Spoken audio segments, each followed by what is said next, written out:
Tamil Nadu CS Rammohan Rao ఇంట్లో భారీగా నగదు బంగారం పట్టుబడటంతో ఆయనను పక్కన పెట్టింది తమిళనాడు ప్రభుత్వం. ఆయన స్థానంలో గిరిజా వైద్యనాథన్ను సీఎస్ గా నియమించారు ముఖ్యమంత్రి.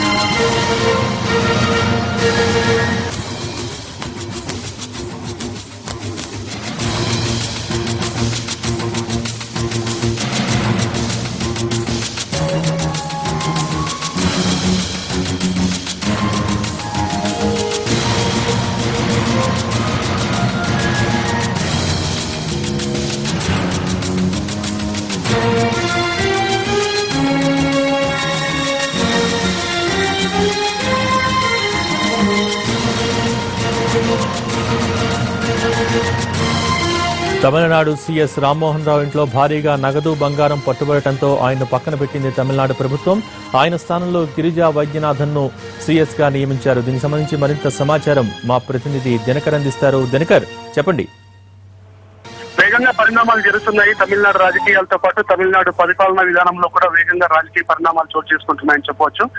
రామ్మోహన్ రావు పైన ఇంటిపైన దాడులు జరిగి పూర్తి స్థాయిలో ఆయన విచారించిన తర్వాత ఆయన ఇంట్లో దొరికినటువంటి నగదుతో పాటు గోల్డ్ ఆధారంగా అలాగే సమాచారాన్ని ఆధారంగా చేసుకుని తమిళనాడు ప్రభుత్వం ఆయన పైన వేటు వేసింది. అందులో భాగంగానే తమిళనాడు చీఫ్ సెక్రటరీగా ఆయన తొలగించింది. సో ఆయన స్థానంలో దాదాపు 35 సంవత్సరాలుగా అనుభవం ఉన్నటువంటి సీనియర్ ఐఏఎస్ అధికారిని గిరిజా వైద్యనాథన్ ని అపాయింట్ చేయడం జరిగింది.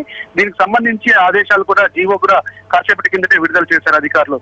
ఈ రోజు మధ్యాహ్నం పైన ఆవిడ ఛార్జ్ తీసుకుంటుంది. పూర్తి స్థాయి బాధ్యతలు అప్పచెప్తూ కూడా ఆవిడకి సిఎస్ పదవిని కట్టబెట్టడం జరిగింది. గతంలో పన్నీర్ సెల్వం సీఎం గా ఉన్నప్పుడు కానీ తర్వాత ఈ తమిళనాడు మాజీ సీఎం జయలలిత అనారోగ్యంగా ఉన్నప్పుడు హాస్పిటల్లో జాయిన్ అయినప్పుడు కూడా ఈవిడ సలహాలతోనే అధికంగా కూడా పన్నీర్ సెల్వం సంబంధించినటువంటి వ్యవహారాలన్నీ కూడా ఉన్నాయి. అలాగే పన్నీర్ సెల్వంకి బాగా దగ్గరగా ఉన్నటువంటి నమ్మకంగా ఉన్నటువంటి వ్యక్తి కనుక గిరిజా వైద్యనాథన్ ని ఎంపిక చేసినట్టుగా కూడా మనకున్నటువంటి సమాచారం. ఈ చీఫ్ సెక్రటరీ పదవి కోసం దాదాపు ఇద్దరు పోటీ పడ్డారు. చంద్రమౌళి అనే ఒక సీనియర్ ఐఏఎస్ అధికారి కూడా వెయిటింగ్ లిస్ట్ లో ఉండగా, అయితే ఆయన డిఎంకేకి మద్దతుదారుగా చెప్తారు. సో ఆయన్ని పక్కన పెట్టడం జరిగింది. సో అందులో భాగంగానే చీఫ్ సెక్రటరీ రామ్మోహన్ రావు స్థానంలో ఈవిని అపాయింట్ చేయడం జరిగింది. అయితే గిరిజా వైద్యనాథన్ అపాయింట్ చేసిన నేపథ్యంలో తమిళనాడు ప్రభుత్వం పూర్తి స్థాయి నిర్ణయం తీసుకున్న తర్వాత ఇక మరికొద్ది గంటల్లో లేదా సాయంత్రంలోగా ఏ క్షణమైనా కానీ మాజీ చీఫ్ సెక్రటరీ రామ్మోహన్ రావుని అరెస్ట్ చేసే అవకాశం కూడా ఉంది. దీనికి సంబంధించి కూడా మధ్యాహ్నం పైన ఎన్ఫోర్స్మెంట్ డైరెక్టర్లు కూడా విచారించి ఆ తర్వాత పూర్తి స్థాయిలో సిబిఐకి అప్పచెప్పిన తర్వాత సిబిఐ కోర్టుకు తీసుకెళ్లి కూడా కస్టడీలోకి ఉంచుకునే అవకాశం కూడా మనకు ఉన్నటువంటి సమాచారం. ఏ క్షణమైనా కానీ మాజీ చీఫ్ సెక్రటరీ రామ్మోహన్ రావుని అరెస్ట్ చేసే అవకాశం ఉందని మనకున్నటువంటి సమాచారం. Bhogi. Okay, thank you Dinakar.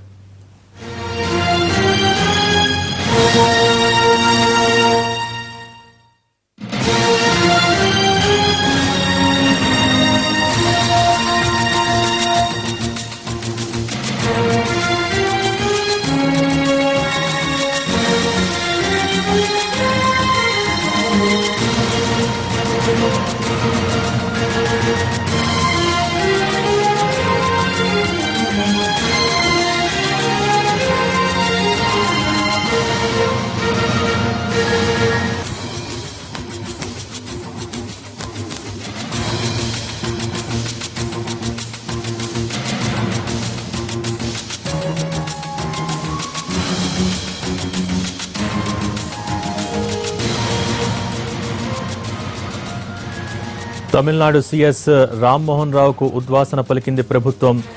IT దాడులతో రామ్మోహన్ రావును తప్పించారు సీఎం పన్నీర్ సెల్వం. ప్రస్తుతం కొత్త సీఎస్ గా గిరిజా వైద్యనాథన్ను నియమించారు. ఈ నేపథ్యంలో ఈరోజు ఏ క్షణమైనా మాజీ సీఎస్ రామ్మోహన్ రావుని అరెస్ట్ చేసే అవకాశాలు కనిపిస్తూ ఉన్నాయి. మరోపక్క తమిళనాడులో ఐటీ దాడులు ఇంకా కొనసాగుతూనే ఉన్నాయి.